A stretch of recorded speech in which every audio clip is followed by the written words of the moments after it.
পৰ্বতজোৰা বগৰীবাৰীত ভয়ংকৰ অগ্নিকাণ্ডৰ ঘটনা সংঘটিত হয়।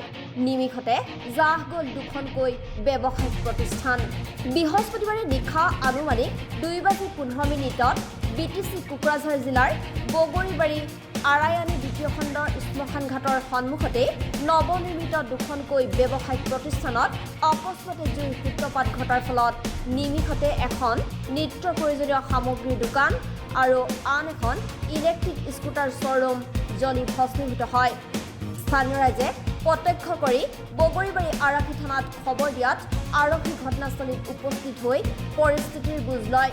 ইপিনে অগ্নি নিৰ্বাপক বাহিনীৰ গাড়ী উপস্থিত হৈ স্থানীয় ৰাইজৰ সহযোগত জুই নিৰ্বাপন কৰিবলৈ সক্ষম হয়।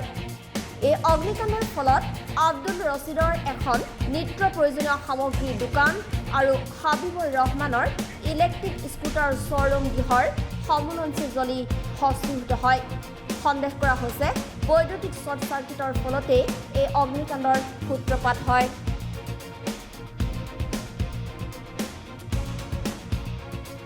জুইটো কেনেকৈ লাগে সেইটো আমি ক'ব নোৱাৰোঁ। এইটো ৰাতিটো মই চব অফ কৰি থৈ গৈছিলোঁ। ৰাতি ধৰক আজি 3টামান বজাত 2:56 মই ফোন পালোঁ যে এনেকৈ ঘৰত জুই লাগিছে। তাৰপিছত আহিলোঁ, আহি দেখোঁ যে ঘৰৰ ভিতৰত জুই, চাকাটো বন্ধ আছে। তাৰপিছত ফায়াৰ ব্ৰিগেড আহিল। আধা ঘণ্টামান পিছত ফায়াৰ ব্ৰিগেড আহি জুইটো নুমাল। ঘৰটো খুলি দেখোঁ যে ভিতৰত চব মানে শেষ হৈ গৈছে। মানে ধৰক মোৰ মোটামুটি কিমান সামগ্ৰী কিমান আছিল? সামগ্ৰী আছিল ধৰক 7-8 লাখ টকাৰ মাল আছিল আৰু ইনষ্ট্ৰুমেণ্ট আছিল, গডৰেজ আছিল, শ্ব'কেছ আছিল, তাৰপিছত আপোনাৰ ফ্ৰিজ আছিল আৰু ৰেক চেক আছিল, ইনভাৰ্টাৰ আছিল। এইটো লৈ ধৰক 3 লাখ 3.5 লাখ টকা মানৰ মানে মোৰ ইনষ্ট্ৰুমেণ্ট আছিল। টোটেল এমাউণ্ট 10 পৰা 12 লাখ টকা মান এনেকুৱা হ'ব আৰু ঘৰৰ গোটেই চালটো শেষ হৈ গৈছে।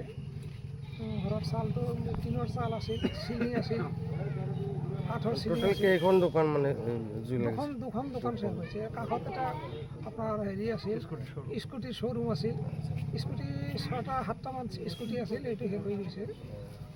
গোটেই ভস্মীভূত হৈ গৈছে। এতিয়ালৈকে প্ৰশাসনে আহি পোৱা নাই।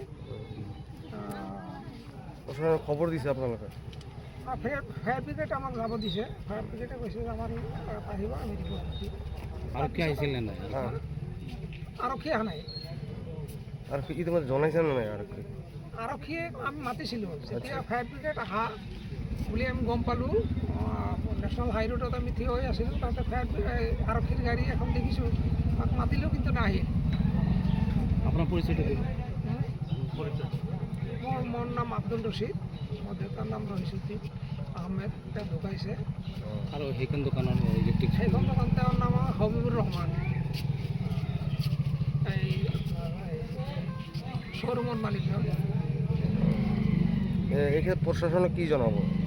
যিহেতু ইমান টকা, ইমান ক্ষয় ক্ষতি হৈছে, চৰকাৰক কি জনাব? চৰকাৰক এটা আবেদন জনাম যে এনেকৈ এইখিনি এমাউণ্টৰ বস্তু মোৰ ভস্মীভূত হৈ গ'ল। লাইনতে লাগিল না কেনেবাকৈ আকস্মিক এটা দুৰ্ঘটনা হ'ল। এতিয়া চৰকাৰক আবেদন জনাম, চৰকাৰে কিবা এটা বিহিত ব্যৱস্থা লৈছে। দুৰ্ঘটনা হ'ল, এইটো একচুৱেলি জনসাধাৰণে আইডিয়া কৰিছে শ্বৰ্ট চাৰ্কিটৰ পৰা হোৱা বুলি ধাৰণা কৰা হৈছে। ধৰক 2খন দোকান, এখন স্কুটি শ্ব'ৰুম আৰু এখন আপোনাৰ গ্ৰ'চাৰী। দোকান 2খন ধৰক ৰাতি প্ৰায় 10টামান বজাত বন্ধ হয়। যোৱাৰ সময়ত এনে যিহেতু বৰষুণৰ ছিজন কাৰণে যিমানখিনি সামগ্ৰী, ইলেক্ট্ৰনিক সামগ্ৰী থাকে প্ৰায় বন্ধ কৰি থোৱা হয়, ইনভাৰ্টাৰৰ পৰা, ফ্ৰিজৰ পৰা আদি কৰি। কিন্তু তথাপিও জনসাধাৰণৰ এটা ধাৰণা যে এইটো শ্বৰ্ট চাৰ্কিটৰ পৰা হোৱা বুলি সন্দেহ কৰা হৈছে। ৰাতি আমি ওচৰ চুবুৰীয়াৰ পৰা যিখিনি গম পাইছোঁ যে 2:15 মানত সিহঁতে দেখা পাইছে। তাৰপিছত সিহঁতে ওচৰতে যিহেতু এই শ্মশানৰ পানী লৈ নুমোৱাৰ কাৰণে যথেষ্ট চেষ্টা কৰিছে। তাৰপিছত ফায়াৰ ব্ৰিগেডক খবৰ কৰা হ'ল। ফায়াৰ ব্ৰিগেড ধৰক আহিছে, খুব সোনকালেই আহিছে। সিহঁতেও ভিলেচিপাৰৰ পৰা যিহেতু আহিব লাগে, আহি জুই নুমালে। কিন্তু ধৰক অলৰেডি দোকান 2খনে ভস্মীভূত হৈ গৈছে। গ্ৰ'চাৰীৰ দোকান, লগতে ইলেক্ট্ৰনিক স্কুটিৰ দোকান 2খন দোকানে ভস্মীভূত হৈছে। এনেকৈ দোকানৰ যিমান ধৰক সামগ্ৰী আছে সামগ্ৰীৰ পৰা আৰম্ভ কৰি আদি কৰি চিলিং চাললৈকে গোটেইখিনি পুৰি ভস্মীভূত হৈছে। দুখন দোকানৰে একো নাই আৰু মানে একোৱেই নাই। যিখিনি আপোনালোকে ৰিপৰ্টাৰৰ জৰিয়তে যিখিনি ফুটেজ লোৱা হৈছে তাতে কোনো বস্তু একো হাৰি যোৱা নাই।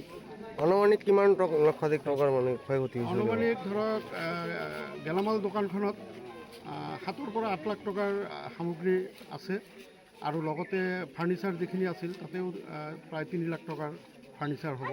লগতে ফ্ৰিজ আছিল, ইনভাৰ্টাৰ আছিল, এনেকুৱা 10 পৰা 12 লাখ টকাৰ সামগ্ৰী যোৱা বুলি আমি মানে আমাৰ এটা থুলমূল হিচাপত আমি ক'ব পাৰোঁ। আৰু স্কুটি শ্বৰুমখন যে আছিল সেই শ্বৰুমত কিমান ক্ষয়ক্ষতি তাতে হৈছে? ধৰক স্কুটিৰ শ্বৰুমখনত 8খনমান ইলেক্ট্ৰনিক স্কুটি আছিল, লগতে তাৰো ফাৰ্নিচাৰখিনি আছিল।